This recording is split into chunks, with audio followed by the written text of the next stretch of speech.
Chinese बहू। Chinese बहू हमारी याद तो है ना आपको? भूले तो नहीं ना?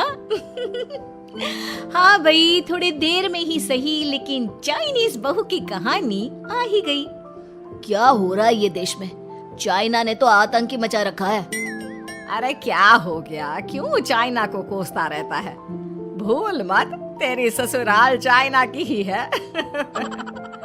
हाँ माँ, पर ये देखना, लड़ाई झगड़े, ये बीमारी, ऊपर से ये देश कितना चालाक है। अंदर न जाने क्या क्या करता रहता है। तभी अंदर से बहू की चिल्लाने की आवाज आती है। अरे क्या हो गया बहू, क्यों चिल्ला रही है? माँ जी, ये देखिए, ये रूस ने यूक्रेन की हालत क्या कर दी है। ऊपर से चाइना में दोबारा लॉकडाउन लग गया है। माँ जी, अब क्या किया जाए? अरे तो तुम लोगों को क्या परेशानी हो रही है? मैं तो यही नहीं समझ पा रही हूँ। वो क्या है ना माँ, हम लोग चाइना जाने की सोच रहे थे। सांगसू के भाई की शादी है। तो क्या? अरे कौन सा उन लोगों के यहाँ भाई घोड़ी चढ़ता है जो बहन काजल लगाकर नेक लगी? माँ जी, उसकी आंखें बहुत छोटी छोटी है, उसमें या तो पुतली रह सकती है या काजल। साले की पुतली निकाल कर काजल लगा दो, अंधा कहीं का। क्या क्या बोले तुम मेरे भाई के बारे में? अरे नहीं नहीं बहू, वो तो बोल रहा था कि तुझे नेग मिल जाएगा। हैं, बहन है ना तू उसकी। नहीं नहीं माँ जी, मैं सब समझती। ये मेरे भाई का मजाक बनाते रहते। कितना सीधा है मेरा भाई, बिल्कुल छिपकली जैसा। नहीं नहीं बहू, सीधा गाय जैसा होता है। सही पकड़े हैं माँ जी। हाँ, तो मेरे भाई की शादी है, मैं चाइना जरूर जाऊंगी। तभी एक पड़ोसन आ जाती है। अरे नहीं नहीं बहू, तू कहीं ना जा, हम लोगों का मन कैसे लगेगा तेरे बिना। ले बहू, तेरे भाई के लिए ये शॉल रख ले, हमारी तरफ से गिफ्ट कर देना। अरे सब कितने अच्छे हैं। मेरी चाइनीज बहू को कितने प्यार से तुम लोगों ने एक्सेप्ट कर लिया। सच में बड़ी भाग्यशाली हूँ मैं। कैसी बात कर रही है? ये तो हम लोगों के देश की खूबसूरती है कि हर किसी को दिल से अपना लेते हैं, बस वो भी दिल से हमें अपना समझे। कैसी बात कर रही है आंटी जी? मेरे लिए आप सब सासू माँ जैसी ही हैं। मुझे भारत बहुत अच्छा लगता है, ये सबसे अच्छा देश है। मेरा भारत महान। वैसे भी लड़के की शादी जहाँ होती है वो तो वहीं की हो जाती है ना। जीती रे बहू, सही बोल रही है। औरत तो होती ही पानी की तरह है, जो जहाँ जैसे रखे वैसी ही शेप ले लेती है। आंटी जी, ये थोड़ा सा ज्यादा हो गया, समझ नहीं आया। नो प्रॉब्लम, मैं चाय बना कर लाती हूँ। फिर क्या, वो दिन भी आ जाता है जब बेटे बहू को चाइना जाना पड़ता है। वहाँ जाकर बहू का भाई कहता है, मेरे बहन आ गए, मेरे बहन आ गए। मैंने सबको बोला कि सब हिंदी में बात करेंगे, नहीं तो बहन नाराज हो जाएगी। थैंक्स बॉय, हिंदी मेरी भाषा है। आप मुझे उसमें बात करना अच्छा लगता है। आपने जीजा जी से मिलो। ओ बहन, तुम अंदर चलो।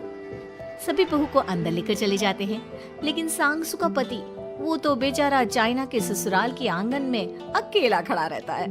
काफी देर तक जब कोई उसे नहीं पूछता तो वो माँ को घर पर फोन करता है। हाँ बेटा, पहुँच गए ना कुशल मंगल? हाँ माँ, लेकिन सांगसू पता नहीं कहाँ है। वो तो अंदर गई है, तब से बाहर आई ही नहीं। अरे कैसी बात कर रहा है? तो तू अंदर चला जा, तू बाहर क्यों है? अरे दामाद है तू वहाँ का, उन लोगों ने तुझे बिठाया, चाय पानी कुछ नहीं पूछा? नहीं ना माँ। तभी सामने से सांगसू आती है। क्यों आप अभी तक तैयार नहीं हुए? और ये बैग लेकर क्यों कमरे से बाहर आए? इसे वहीं रख देते। कमरा? कौन सा कमरा? अरे कैसी बात कर रही हो? जब से तुम अंदर गई हो मैं बाहर ही तो खड़ा हूँ। बहू को बहुत हैरानी होती है और गुस्सा भी आता है। तभी उसका भाई और माँ आ जाते हैं।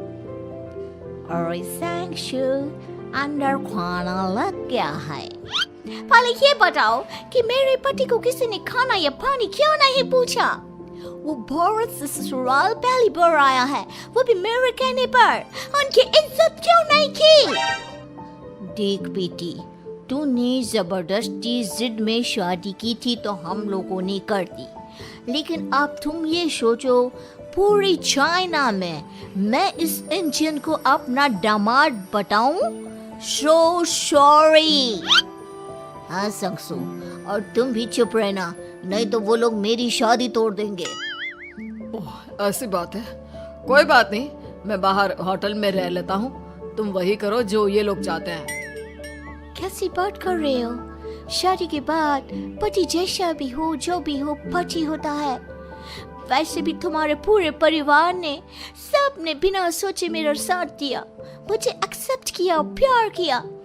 मैं अपने देश में आपको अकेला कैसे छोड़ सकती हूँ? ये हिंदी फिल्म का ड्रामा बंद करो, मैं अभी अब बर्दाश्त नहीं करूँगी। चुपचाप अंदर चलो, नहीं तो ये शादी वादी यहीं खत्म करके इसे अकेले ही इंडिया जाना पड़ेगा। कैसी बात कर रही हो माँ? ये मेरे पति हैं। है नहीं था, हम लोगों ने यहाँ वकील को बुला लिया है, जिसके बाद अब तेरा तलाक करा के हम यहाँ के चाइनीज लड़के से तेरी शादी करा देंगे। अरे कैसी बात कर रहे हो?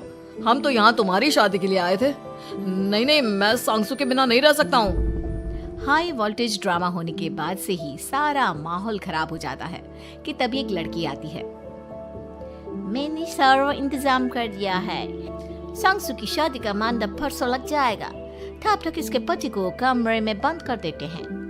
सभी सांगसू के पति का हाथ बांधकर उसे कमरे में बंद कर देते हैं। ये क्या कानूनी है? आप लोग मेरे पति के साथ ऐसा नहीं कर सकते हैं। मैं किसी से शादी नहीं करूंगी, ये साफ बात है।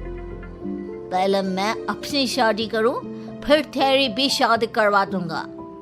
सब कुछ तय हो जाता है, भाई की शादी हो जाती है।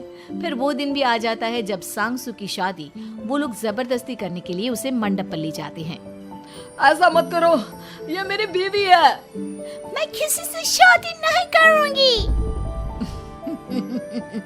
कैसे नहीं करेगी शादी? शादी तो तेरा बाप भी करेगा। हो, मैं करूंगा शादी। प्लीज कोई मेरी शादी किसी अच्छा औरत से करवा दे। चुप, बिल्कुल चुप। फिर माँ सांगसू और उसके पति से कहती है,